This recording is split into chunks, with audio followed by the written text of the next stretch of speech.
Que a vossa palavra, Senhor, me faça profeta do amor. Dai-me a sagrada unção e a ousadia do coração para anunciar o Evangelho de Deus, palavra da salvação. O Senhor vos dará um defensor. Queridos e amados irmãos e irmãs, a liturgia do sexto domingo da Páscoa convida-nos a descobrir a presença discreta, mas eficaz e tranquilizadora de Deus na caminhada histórica da Igreja. A promessa de Jesus, não vos deixarei órfãos, é a esperança e a garantia dos discípulos continuarem a missão evangelizadora. O Senhor está conosco, Ele é o nosso amparo, é protetor, Ele nos dará o Paráclito, o defensor, o Espírito da verdade. A primeira leitura dos Atos dos Apóstolos mostra exatamente a comunidade cristã que dá testemunho da boa nova de Jesus, sendo presença libertadora e salvadora na vida dos homens e mulheres, na força e no poder do Espírito Santo. A segunda leitura da primeira carta de São Pedro exorta os cristãos confrontados com a hostilidade do mundo a terem confiança, a dar um testemunho sereno da sua fé e mostrar o seu amor a todas as pessoas, mesmo aos perseguidores.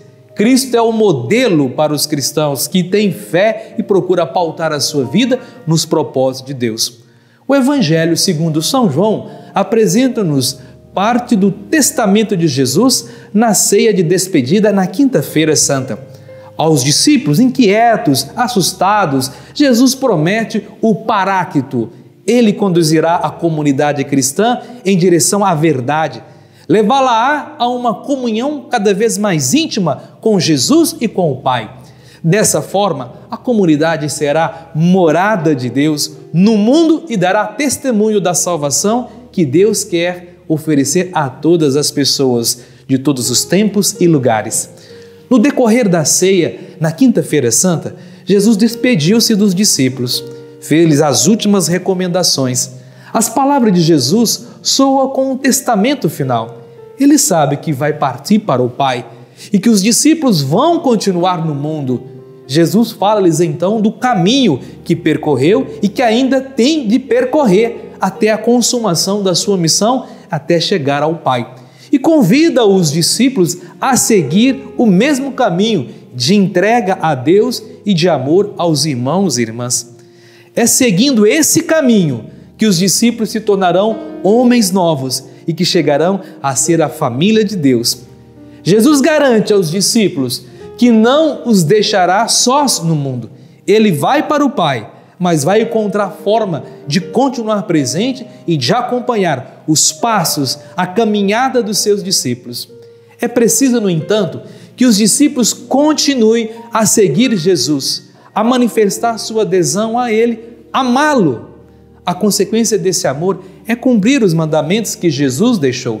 Nesse caso, os mandamentos deixam de ser normas externas que é preciso cumprir para se tornar a expressão clara do amor dos discípulos e da sua sintonia com Jesus.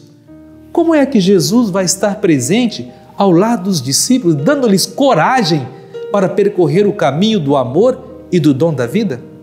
Jesus fala no envio do Paráclito, que estará sempre com os discípulos. A palavra grega parácletos, utilizada por João, pertence ao vocabulário jurídico e designa nesse contexto aquele que ajuda, defende o acusado. Pode, portanto, traduzir-se como advogado, auxiliar, defensor. A partir daqui, pode deduzir-se também quer o sentido de consolador, quer o sentido de intercessor. O Paráclito que Jesus vai enviar é o Espírito Santo, apresentado aqui como o Espírito da verdade, como nos diz no versículo 17. Enquanto esteve com os discípulos, Jesus ensinou-os, protegeu-os, defendeu-os, mas a partir de agora será o Espírito que ensinará e cuidará da comunidade de Jesus, dos discípulos de Jesus. O Espírito desempenhará nesse contexto um duplo papel. Em termos internos, conservará a memória da pessoa e dos ensinamentos de Jesus, ajudando os discípulos a interpretar esses ensinamentos à luz dos novos desafios e dará segurança aos discípulos e serão guiados, defendidos, amparados quando eles tiverem de enfrentar a oposição e a hostilidade do mundo. Em qualquer dos casos, o Espírito Santo conduzirá essa comunidade em marcha pela história, ao encontro da verdade, da liberdade plena e da vida definitiva. Contudo, amados irmãos e irmãs, depois de garantir os discípulos o envio do Paráclito, o Consolador, o Espírito Santo, Jesus reafirma aos discípulos que não os deixará órfãos no mundo, pois Ele vai estar ao lado deles para sempre. Eis que estou convosco até o fim dos tempos. Enfim, na comunidade dos discípulos e através dela, de fato, realiza-se a ação salvadora de Deus no mundo, pelo poder e a manifestação do Espírito Santo. Por isso convido a todos a serem discípulos de nosso Senhor Jesus Cristo. Convido você a compartilhar essa homilia com seus amigos e amigas nas redes sociais. Vamos juntos evangelizar na força e no poder do Espírito Santo. Escreva em nossas redes sociais, ative o sininho de notificações, comente, compartilhe. Sejamos homens e mulheres do bem, comprometidos com o Evangelho de Jesus Cristo. E que Deus nos abençoe e proteja sempre. Ele que é Pai, Filho e Espírito Santo. Amém.